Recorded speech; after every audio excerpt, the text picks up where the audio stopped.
Hello map makers, welcome to the October annual for the Cartographer's Annual 2018 and to something a little bit new. We want to try a big video tutorial this month and see how you like that, how that goes with the annual, and whether it's helpful for you to see how I go about making a complete overland map from start to finish and commenting on the way.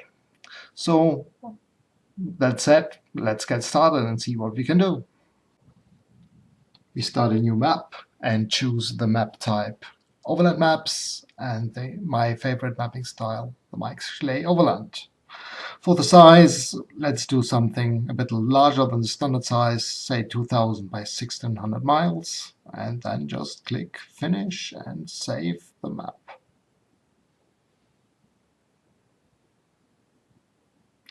Here we go, give it a nice name.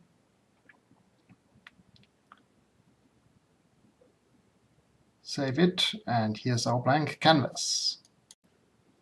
I almost always start by sketching out my landmass and the islands I want on the map, and we have the very useful landmass tool for that up on the left, and just use that to create your fractalized coastline.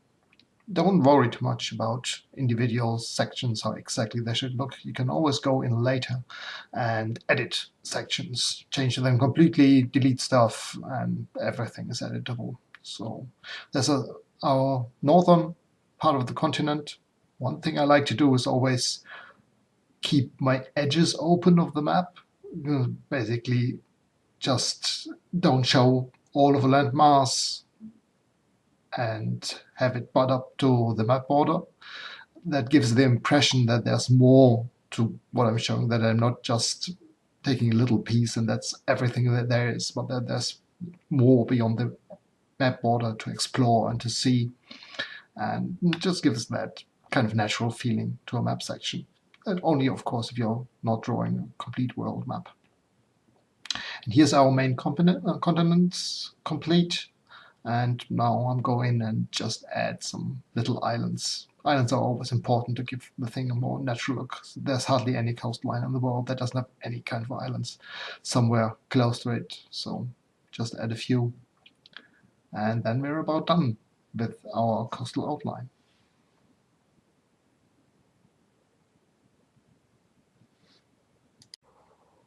The next step is to place mountains on the map. I want to build my mountain ranges now, and I start by taking the bigger mountains and basically building the core of the mountain ranges. Then I start adding larger pieces of complete ranges or smaller mountains to flesh out the different ranges. And as you will see, I tend to go back and forth between different sections of the map, see where I need to add stuff as I go along, go back in, add another little mountain somewhere, then go back to the next mountain range.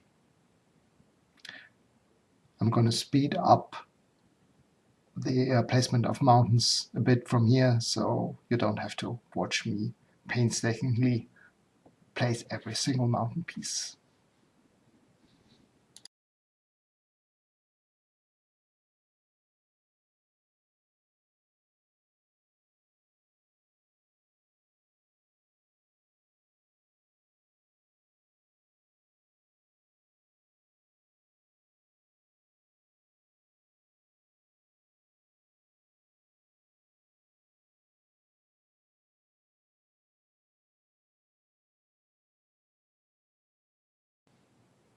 Now that the main part of the ranges is complete, I'm going to start adding some individual pieces like the volcano you see here, and some hills to flesh out the edges of the ranges and add some general hilly areas in some parts of the map.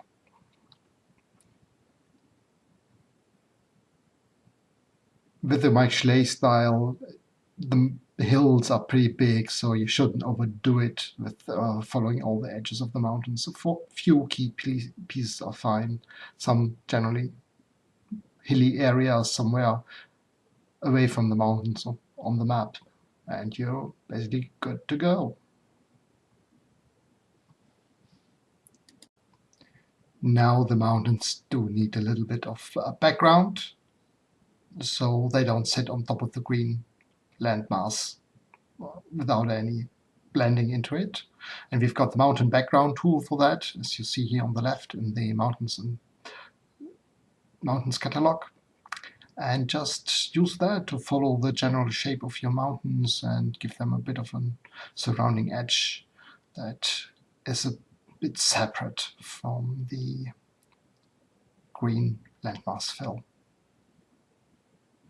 Takes a moment, but shouldn't take too long really to fill all the areas where your mountains are. Refresh the map to see that the background is actually behind the mountains, where it should belong. And let's zoom in a bit to see whether that looks okay on our northern section, and that looks fine to me. For the next step, I'll be adding rivers to the map. Loading the water river catalog gives me all the different river drawing tools I can choose from. I usually start with the largest version of the river close to the coast and work my way inwards towards the river source from there.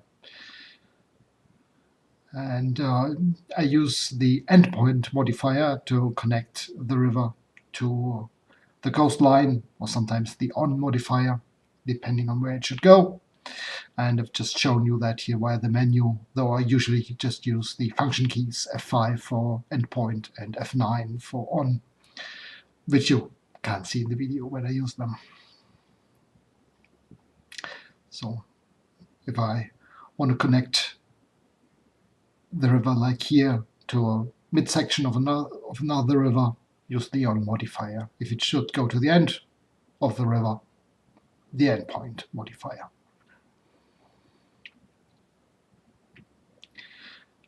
We've got two rivers here at the end of the bay, and I want to add a bit of a river delta marshy area. And for that I just add some little extra sections of rivers in varying widths to the area there until I've got a nice network of waterways.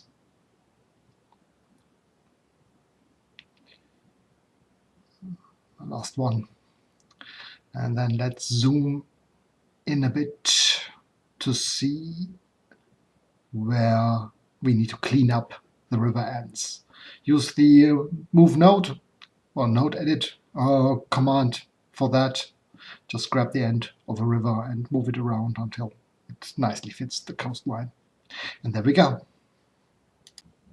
As this section is done, I just zoom into the next one and continue adding more rivers to the map. You will see here that I tend to hide my river ends or the river sources behind mountain symbols. That's because the paths we use for the rivers always have a straight edge and look kind of blocky. If you zoom in onto them, if they're hidden behind symbols, you can't see that bit, and that just looks that little bit nicer. Again, I always start with the main river path, the widest section, and then add narrow branches and tributaries to the rivers until I'm satisfied with the section I'm working on. From here on, let's speed up the river making process so you don't have to watch me drawing each individual one in slow motion. Let's go ahead until I'm finished with the rivers. You'll see me adding in some extra symbols like hills and similar stuff in between, and that's just one more evidence of me just going back to previous steps and just adding more stuff or editing things. Don't be afraid to change stuff after you've drawn it. Go back to things and change them. That's just the normal process, and it is all easily possible to edit stuff in Campaign Cartographer. Yeah, my river's complete, and I now want to add some terrain features to the map. checking my sheet here. They are going on the land features sheet, and I'm going to start a desert that I want to create around the volcano here. That's why I haven't drawn any rivers into this area, because it's supposed to be a dry, arid desert. See, I'm tracing the coastline here with pressing T while using the drawing tool, and then just follow the area of the mountains, and there's my desert. Let's activate the sheet effects and see where the different features meet here. And you'll notice that while the terrain blends nicely into the green background, it does have a sharp border between the mountain and the desert background. And that's because both bitmaps are on the same sheet. We can work around that by just creating a new sheet. Let's call it Land Features Desert, and move it just above the Land Features sheet in the list, and copy the same sheet effect over for the same sheet effect as the Land Features sheet. Here we go. Now we need to move the desert terrain over to the new sheet. That's what I'm doing here. And if you turn on sheet effects now, you'll see that everything blends nice and smoothly into each other.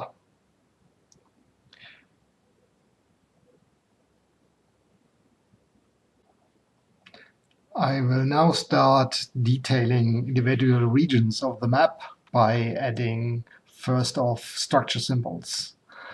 For that, I zoom into my northern section, a northern little continent bit, and load the structures catalog and start placing symbols. While the structure symbols in the Mike Schley style can't be sensibly rotated, it's sometimes nice to mirror them to just get a little bit variation. In like a city here, I wanted to have the city gate looking into a different direction. Just mirror the city, and there you go. I usually start with the biggest cities, like the capitals, just placing them and getting an idea where the center of a country or cultural region is, and then start placing towns outwards from there, and then villages and towers and castles and stuff like that. You see me doing that here. And I do that before I place terrain features like forests and stuff, because it's often useful, because the structure symbols are pretty large, to not have to worry about leaving space with trees and forests that you place. Otherwise, you'll just be deleting a lot of stuff later when you notice, oh, my city is too big to go into this area here.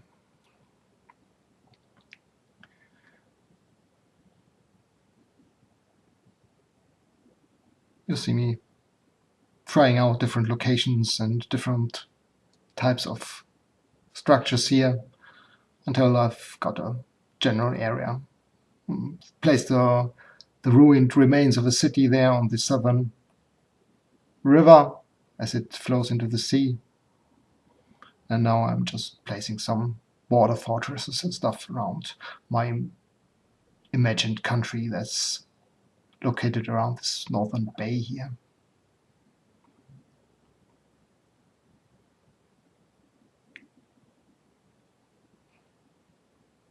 Once I'm happy with the structure symbols, I'll add the roads between them. They are here as drawing tools at the top of the structures catalog. Just start by drawing major roads and then some minor connections between the different places on the map.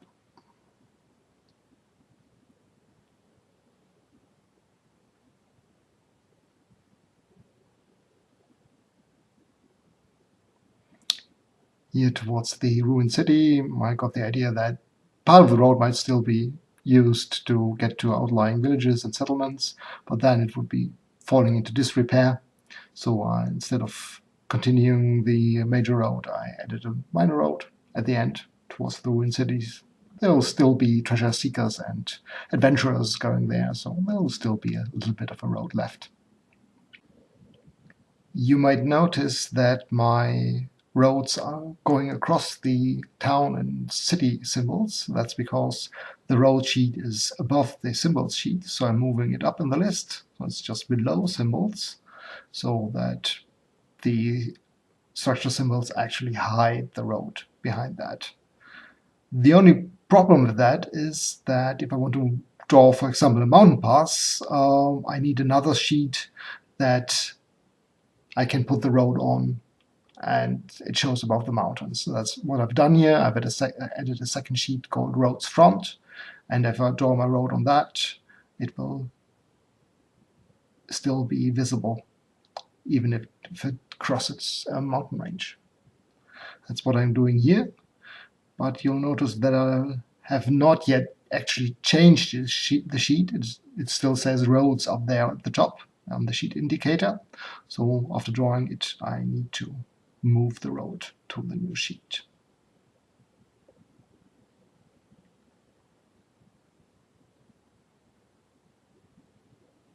And what I need to do, I need to copy the effect over so they actually look the same. There we go.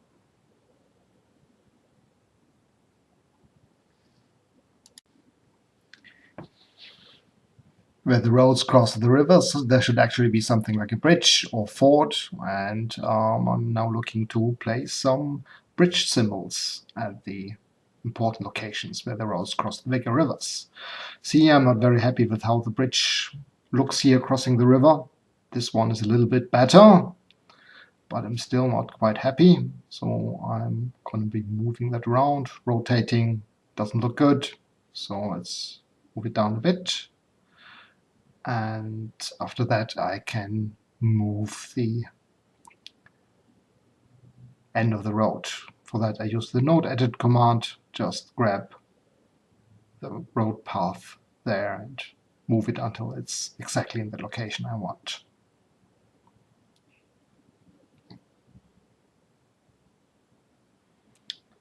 Back zoomed out. And now for some vegetation.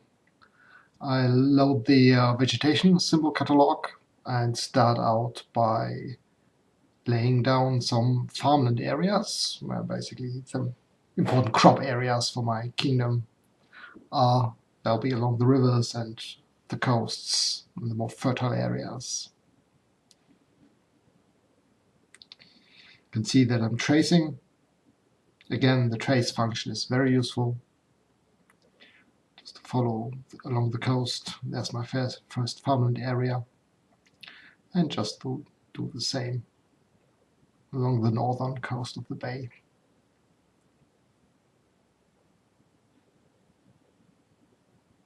There we are.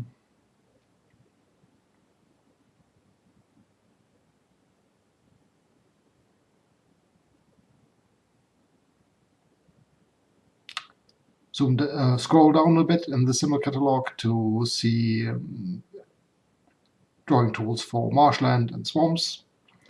I want to add a significant swampy area around my ruined cities. Basically, it's sinking into the ground.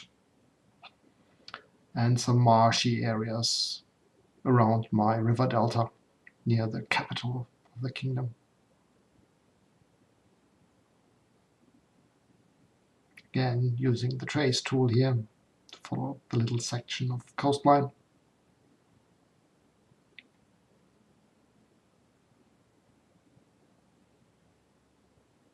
There we go. Refresh the screen and you'll see that everything's nicely in the background of the map.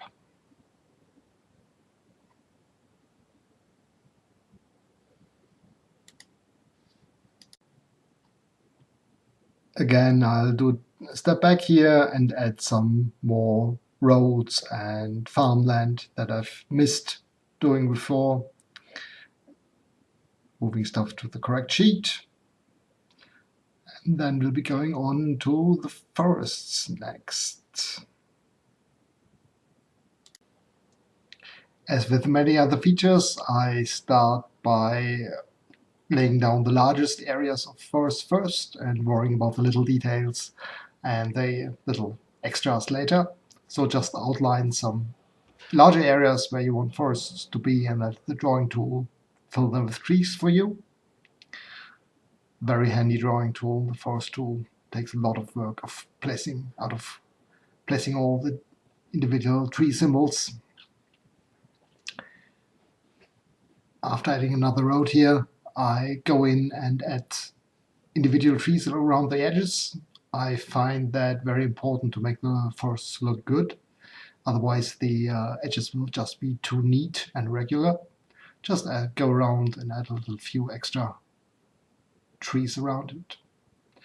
And don't worry if you can't do it as fast as I do it here. This bit is speeded up by 200%. After I've done the deciduous trees here, I'm going in and adding some coniferous trees. Same principle. Again, do the big blobs first, then do individual trees. And you can also intermingle some pine and deciduous trees to give mixed tree areas, like I'm doing here. And then we have a good section filled with forest symbols. I'm also adding some fruit trees in the farmland areas, just for some little extra.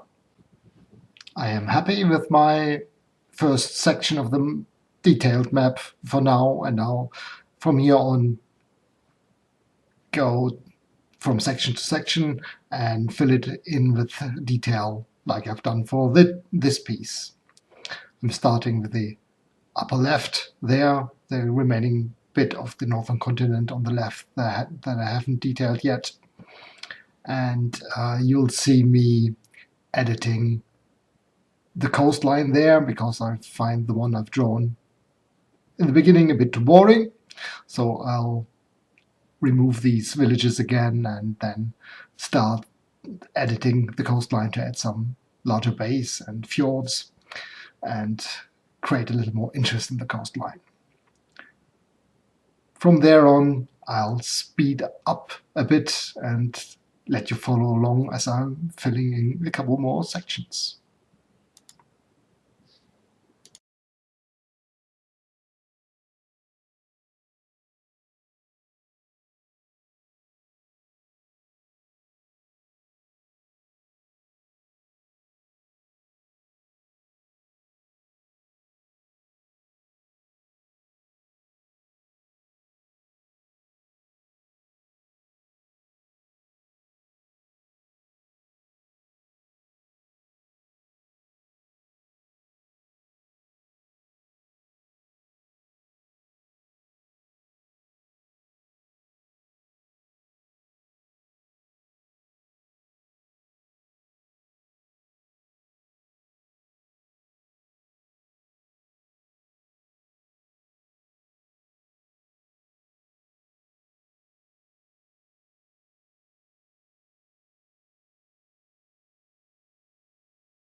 There's my northern continent done, and now I'm moving on to the eastern one. And as I'm getting into a new area of the map, I want to change up the look a bit and depict a different culture of people living there, basically. And for that, I can easily switch to a different set of structure symbols in the Mike Schley style. And I'm going for the Gothic style here. Also very nice, looks very different to the standard one. And just trying out where I can place my capital here, and then I'm adding other settlements and roads and then some trees. The same stuff as before, just with a different look to the symbols.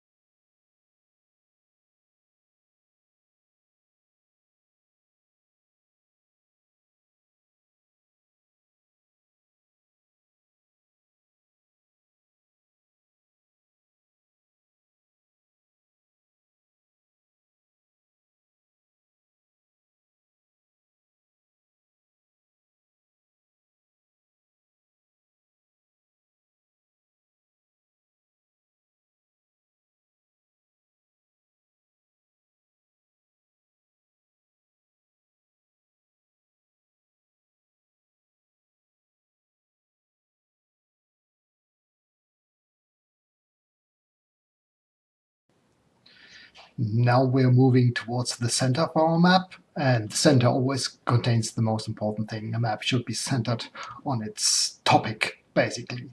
And for this, I'm choosing a Arabian Nights type of culture, and I'm thinking that this caliphate, as I'm calling it in my imagination, is the thing that the map is supposed to depict. All the other countries I've drawn so far are just the neighbors to this most important political entity. And I'm starting with the capital again of that caliphate. I'm choosing to place it on this little island off the main part of the continent. And the symbol is just a little bit too large. I could make it smaller, but I prefer to keep the symbols always at the same scale. So I'm just enlarging the island a little bit so it accommodates the symbol. And here I'm then going for a southern look with palm trees and Arabian-looking buildings. Everything a little bit out of 1001 Nights.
it's always important to know when and where to break your own rules, and that's what I'm doing here.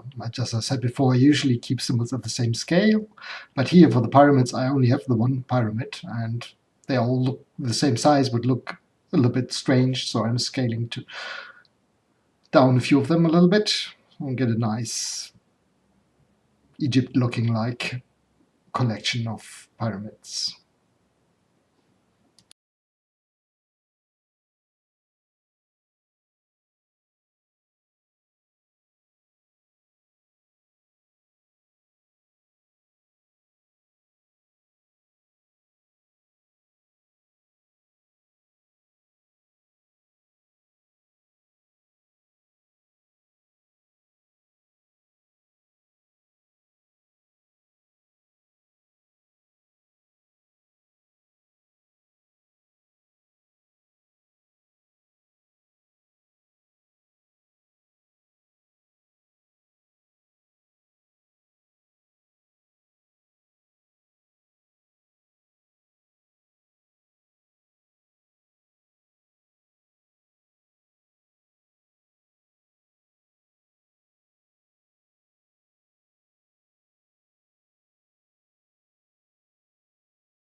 Now I want to place down some vegetation background symbols which don't quite fit into the normal order of symbols. They should always be behind everything else. So I'm placing them on the symbols backsheet, which the template conveniently already has defined. Putting them there, then doing a refresh, or actually just moving them to the correct sheet first. I had them placed on the normal sheet before, symbol sheet before, selecting by entity type so I don't catch anything else. And there we go, and refresh, and there they are nicely behind the mountains.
And here we are with all our land area filled in with detail, looking nice already.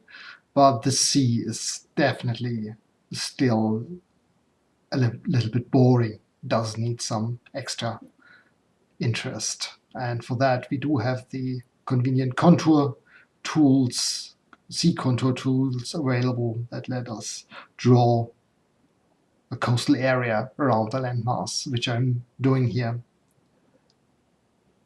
I'm just following the coastline around. Takes a bit of moment, be patient with that, but it does give a very nice effect. Let's move forward a bit to see the final result.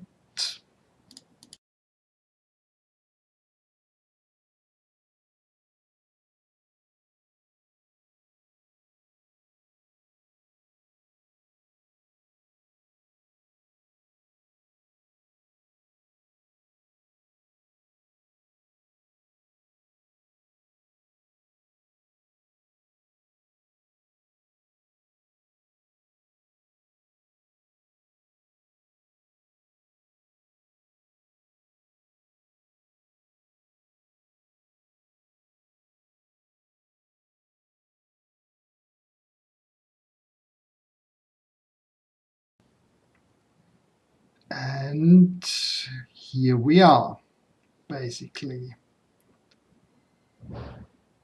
But oops, what have I done here? That doesn't look like the coastal contour. It looks like I accidentally hit a river drawing tool and drew the whole my area with that. Do I have to redo everything? I don't want to do that. It's been quite a while I've been drawing this.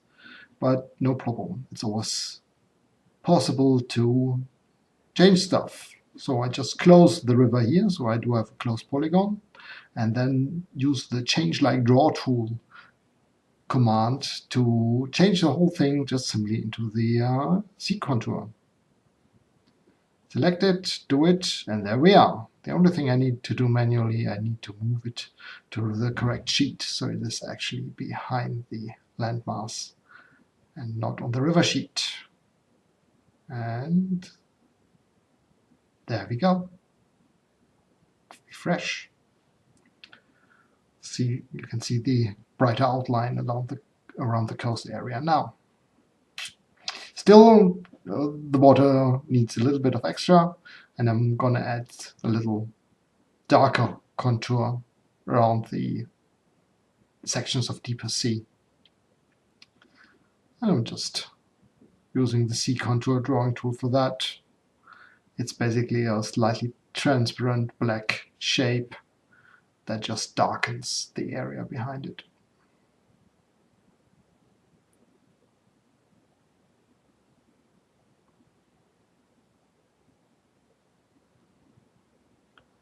Go do some interior sections in the larger base.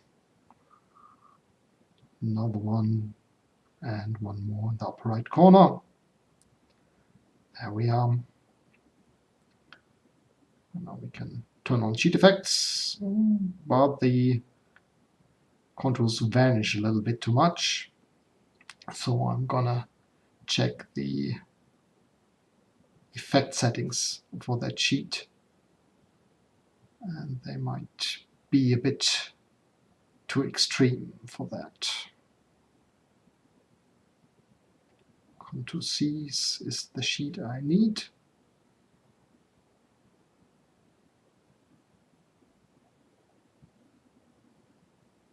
Still not good. Let's take another look. Edge fade inner. The width is too large. Basically, too much of the contour does get taken away and is not visible anymore. So we need to lower this number here, the units, and I'm going to do a couple tries. Still not happy with that. Zooming in, I can hardly see that. Let's edit that again.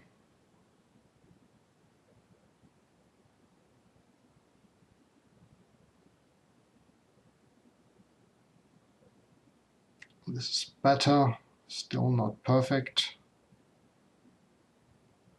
Let's make it easy 0.75, and there, that's how it should look. Here we go.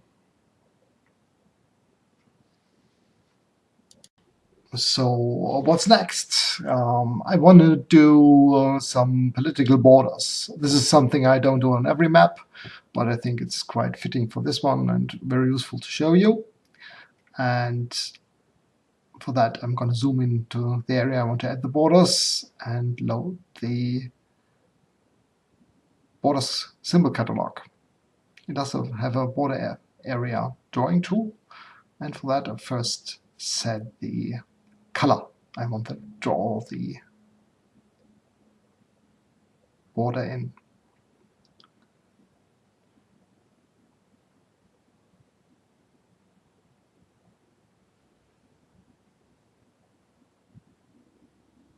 And you can see I'm using the trace tool again here, at least along the coast, and then I'm drawing a rough border across the mountain symbols. There we go. Turn on sheet effects. And you can see that the border is nicely visible along the coast, not though so much behind the mountains. And I'm going to try in a moment whether that can be improved by moving the border sheet above the symbol sheet. But first, let's draw in a second border for the neighboring country. I've decided to actually split this northern continent into two countries, one along the main bay in red, and the other one to the east of that in blue. There we go. And let's take a look at the sheets.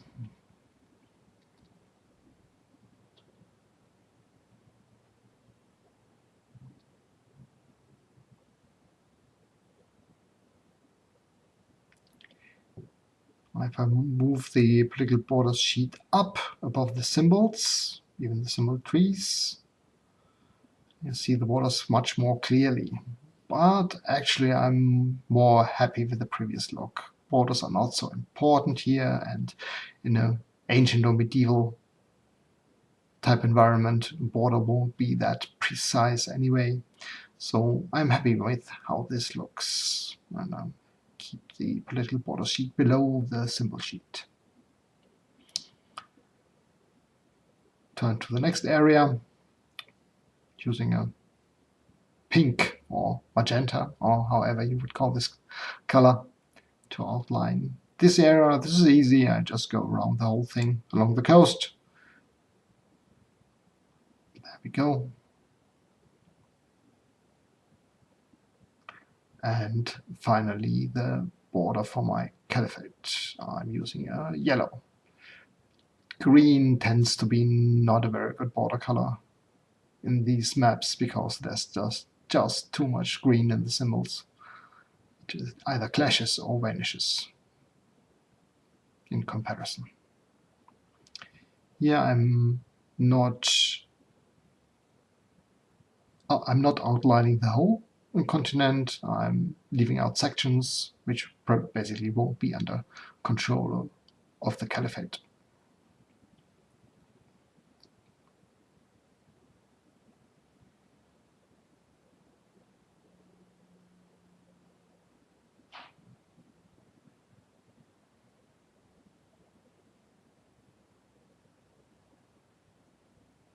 There we are. The jungle is no man's land. And let's outline the little extra island, since the capital is surely part of the caliphate. There we go. There's our political borders. Now that the borders are done, we need to add our labels, name the actual features on the map. And I'll start by picking out the capitals and giving them names.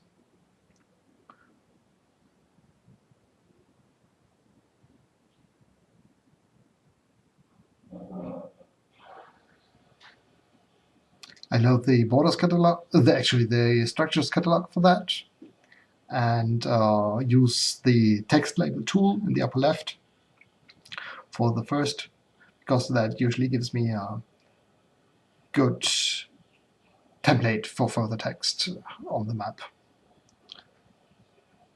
So naming is always hard, coming up with the names for the different features, and I'm deciding for something Anglo-Saxon or British, or however you would call it, in feel.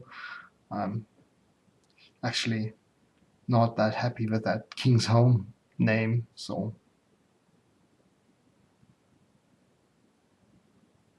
but I'll keep it for now.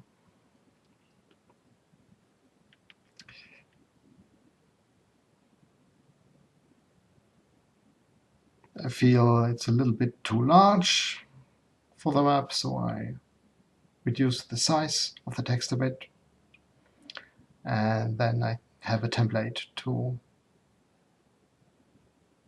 add other text in the same style and size. I always try to keep features of the same kind of level, like capital or all capital cities in the same size of the font used. That way they're easier to pick out and make all other text a little bit smaller. Yeah, going with a bit of a Eastern European type vibe with the neighboring country. And this will be by Roman or Greek, or however you would call it, type empire.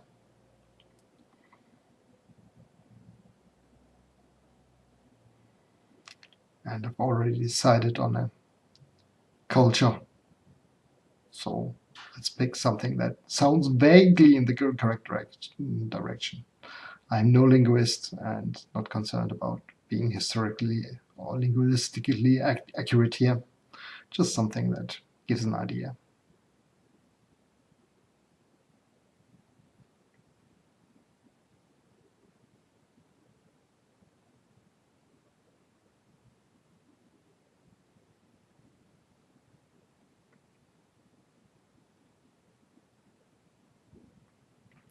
There's all my capitals named.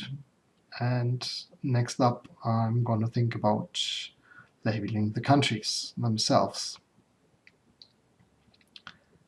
And for that, I'll match the border colors a little bit. And after that, I'll turn back to white and name the other labels or other features. Not everything, I'll just pick out a few significant pieces on the map. And from here on, I'm going to speed it up again a bit, and you can watch me placing text labels at thrice my actual speed.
I also want to add some labels to the seas, but they should look different. They shouldn't be white and pop out like the other ones, but rather be a dark blue.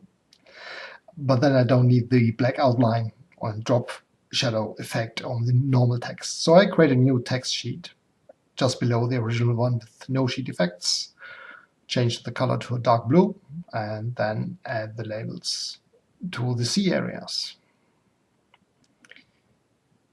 Here I'm using larger fonts because these should be readable from quite far away.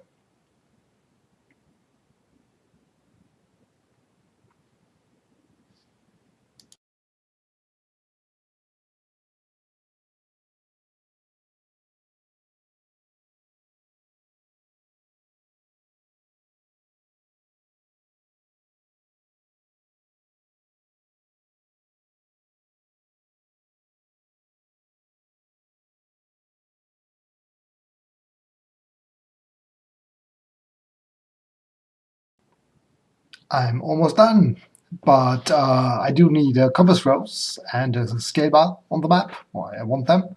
So I just, because they're included in the map template, I just press the internal symbols button above the symbol catalog and choose a nice compass rose, enlarge it so it's large enough for my map. I turn on the grid so I can place it. No, not the compass rose, but the text I'm placing with it later is easily placed in matched to the rows if I have a grid activated. And I'm also adding a scale bar, placing it at scale 2 first, but I find that that's really too large, too small. And I'm going to change that to symbol scaling of 5. And since the scale bars are always 100 miles long, I know that this one will be 500 miles long. And I'm adding a matching text label.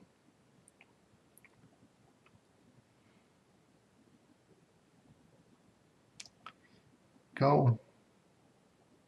500 miles. Above or below, according to your taste. And I'll also add an N for north above the compass rose. And the grid allows me to place it in the center line of the compass rose. And there we go. That's our map finished. Wonderful. Turn off the grid so it looks nice. And I'm zooming into the different sections. And you'll find the finished map file, Campaign Cartographer, in the annual folder as usual. You can look at it there, look at the details, what I've done, and compare it to what you've seen on screen here. Let's zoom into 2 different areas to see beautiful Mike Schley symbols. It's really designed to be printed out at a fairly large scale or exported at a high resolution. On screen in Campaign Cartographer, if you view the whole map, you won't see all the effects and symbols really. And thank you for listening, and hopefully until a future tutorial.